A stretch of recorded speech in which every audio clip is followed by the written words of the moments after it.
আসসালামু আলাইকুম। কেমন আছেন আপনারা সবাই?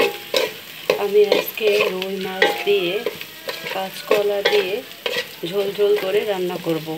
এর জন্য আমি মশলাগুলোকে কষায় নিয়েছি।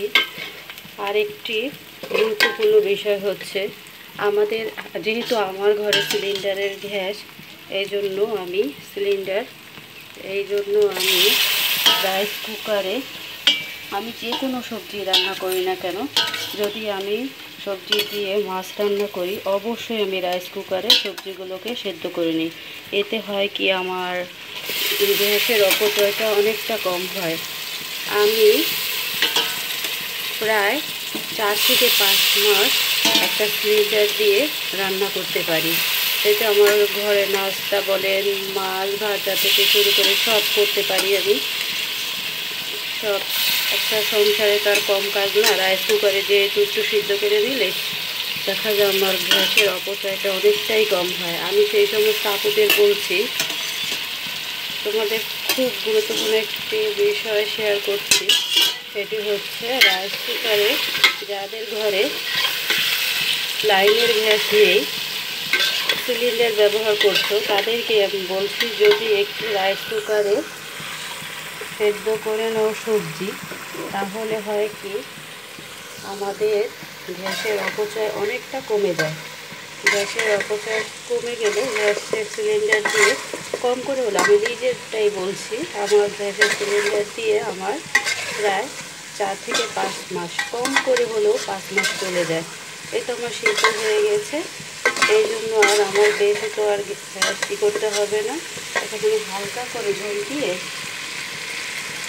সিদ্ধ করার ঝামেলা নেই, সিদ্ধ তো করেই ফেলেছি। এখন হালকা করে ঝোল দিয়ে, যতটুকু পরিমাণে আমি ঝোল খাবো অতটুকু পরিমাণের ঝোল দিয়ে মাছটা রান্না করে নেব।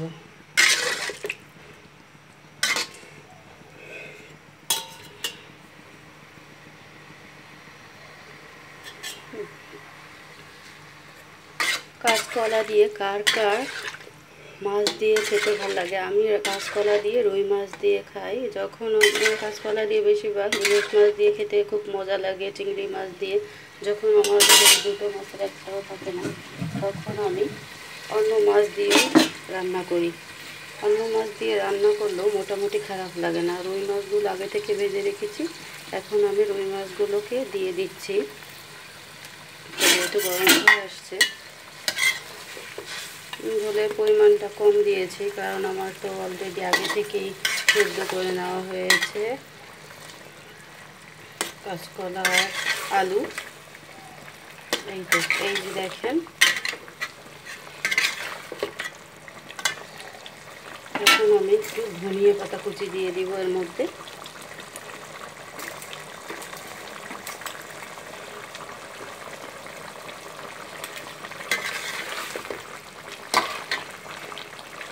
মাছগুলোকে একটু এপাশ ওপাশ করে একটু ঝোলের মধ্যে উল্টে দিলাম, তাহলে মাছের মধ্যে মশলাটা খুব ভালো মতো ঢুকবে।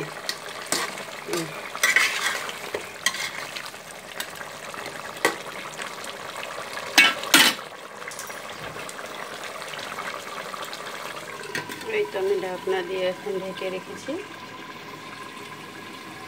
এই 2-3 মিনিটই করে